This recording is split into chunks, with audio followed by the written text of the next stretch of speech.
What teams do you think got to be buyers and sellers at the deadline, though?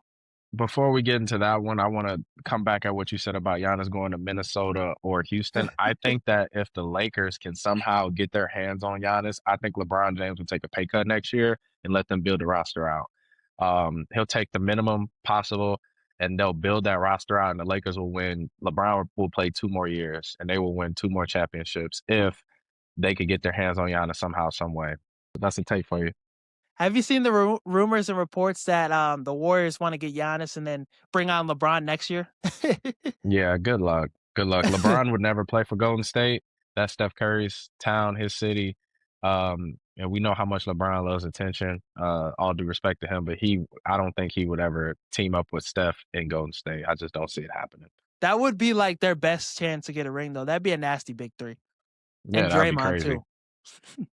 Would be fun to watch. Um, it'd be terrible shooting, though. I mean, you got LeBron, Steph, and Draymond, LeBron, Giannis, and Draymond on the court at the same time. I mean, it won't be no threes being made in that lineup. Um, But to answer your questions about sellers and buyers, my teams that I got selling is the Kings for one. The Kings are very underachieving. They got an old roster. Yeah, they got to do something. I could see Westbrook getting sent out. I could see DeRozan, Levine. I could see all three of those guys being sent out, and maybe even Sabonis. I could see them stripping all the way down and rebuilding that team. I think the Bulls will be sellers as well. I think everybody on that roster will be gone or maybe can go, except with the exception of like Matas and Giddy. But if I'm them and I could get my hands on Giannis, I give up Matas like yesterday.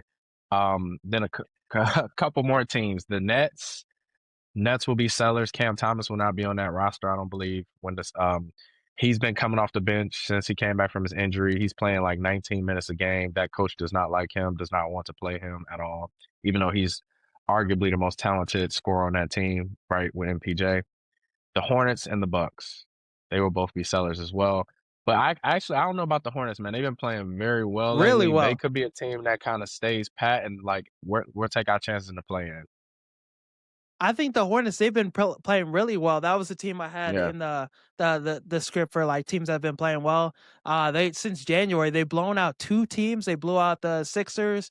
Who else did that? It was another team they blew out. I think they beat the Jazz by like 60. Something crazy. They're the first team in NBA history, well, first team in like 17 years to do that. Brandon Miller's been hooping. Con Kniple's been great. Con Knipple just had a masterclass performance against Cooper Flag. Both of them were going crazy. Yes. And yeah, they just been getting production from everybody. Diobate, however you pronounce his name, had 21 boards, 18 rebounds. 18 points the last game. So the Hornets have a really great nucleus. I think this is a dangerous ass team to watch out for. They could take the Bulls It playing is. spot. Go ahead, take our playing spot. We want to be ass. You don't have to want to be. The Bulls are.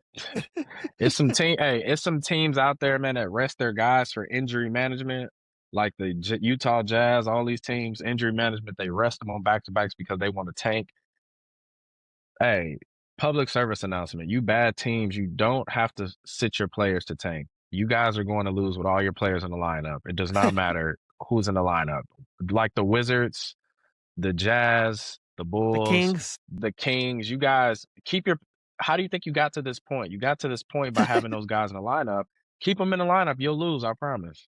It's a But yeah, fact. this is definitely a draft class you want to lose and go through that process. But you talked about the Bulls being sellers. Let's dive in deeper to the Bulls. What are some players, like you said, everybody should be up for grabs, but what are some players you think that definitely will be on the move from out of Chicago? I want to keep Kobe White. I fuck with Kobe White, bro.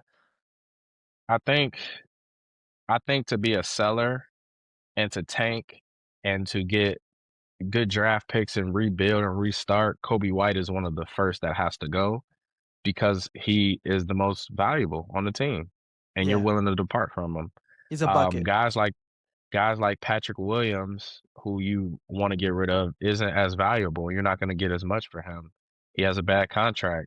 To be frank with you, guys like Vucevic, he has to go as well, but his value is not as high as a Kobe White. So, like I said, the only guy I would keep is Giddy because he's playing, out his mind right now, averaging like almost a 20-point triple double. You keep a guy like that, but everybody else, I mean, time's ticking. You got to go. I like Io too. Io's been playing well off the bench. He just had 23 points, I think, last night.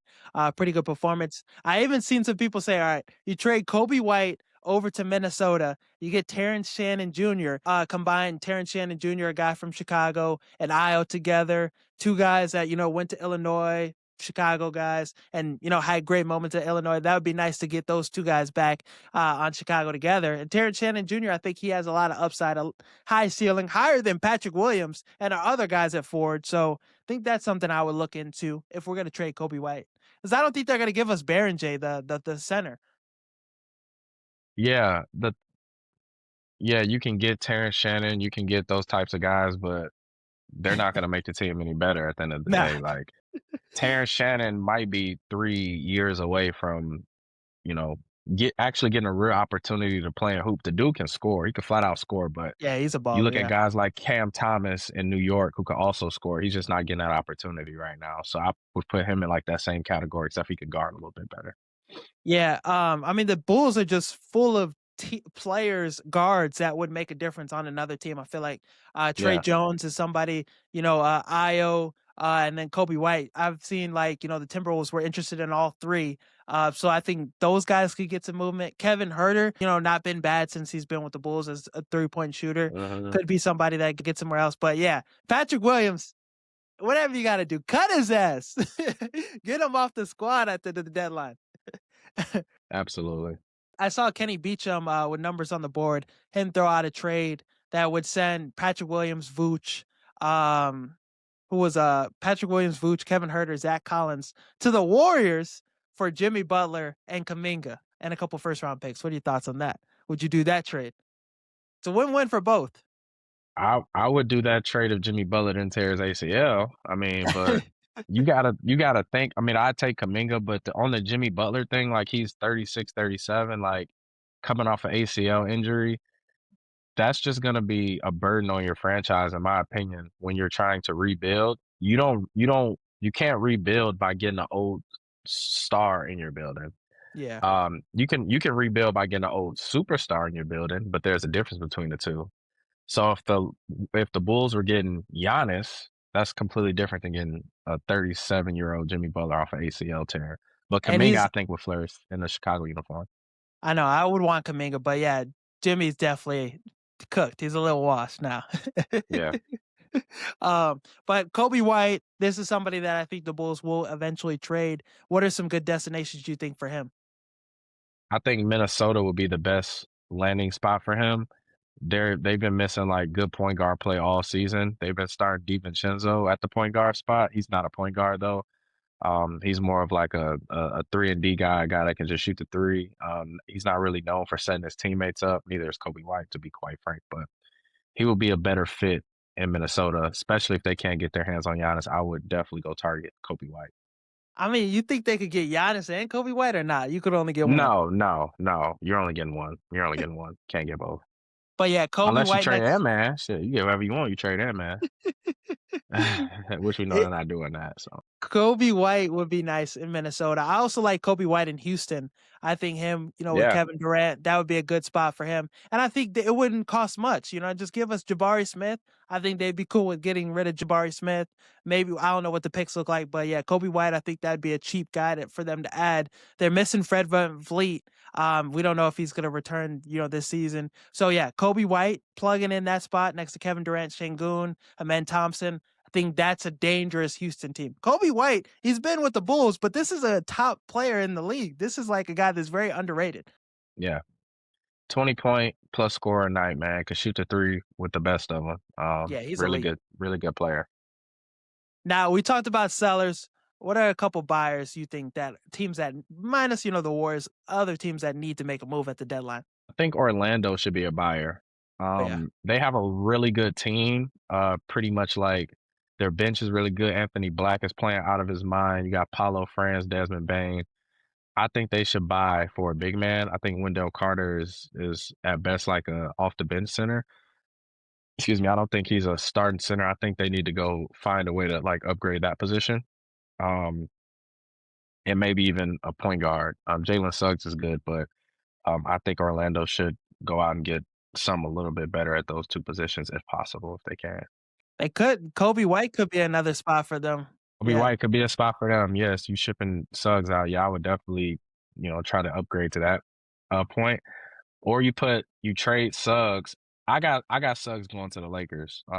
Okay. And I think Anthony Black has earned the right to be the starting point guard for that team. He's been flat out amazing. So maybe if you could trade Suggs and get like a DeAndre Ayton in Orlando or something like that, I think that would be helpful for both teams. Just let DA walk. Let's get Suggs in the building in LA. I think that would be a really good trade that I would want to see happen. Um, and of course, I think Houston will be buyers. Celtics, I think the Celtics will be buyers. The Celtics, no one expected them to be where they're at, including myself. I had them like maybe a top 6 seed or something like that. Mm, Um, but the Celtics are right there, man. They're right there. They just need like a big man, a stretch five. I would say they don't really have a good stretch five. I think if they could get their hands back on like a Porzingis or someone of that caliber, that stretch five, they could really make some noise in the East, man. Seriously, they could yeah. give the Pistons a run for their money. Tough thing is too, I don't think Tatum's gonna come back this year, but I think setting themselves up for contention, making some noise this year and next season, they'll be right back in the thick of things. So yeah, I like all those teams. Orlando definitely needs some 3-point shooting. You said Aiden, maybe they could use a connect too, because they need some more 3-point shooting in that deal as well. But Jalen Suggs, he'd be a monster on the Lakers, exactly what they need defensively. As a scoring ain't the problem. They got enough of scoring with Luca and all them dudes. So yeah, that would be a guy that would fit. I really like where Houston's at. I think they definitely need a couple more pieces to get them there. Yeah, Jabari Smith, I'm on the hate train of bro. He's been selling that team, man. I got him on my fantasy team, man. So I watch him play a lot. He hasn't had a really good season, unfortunately for him. So hopefully he can pick it up. Some people thought the NFC North was going to be the worst division in football this season. They thought it was going to be as bad as the NFC South.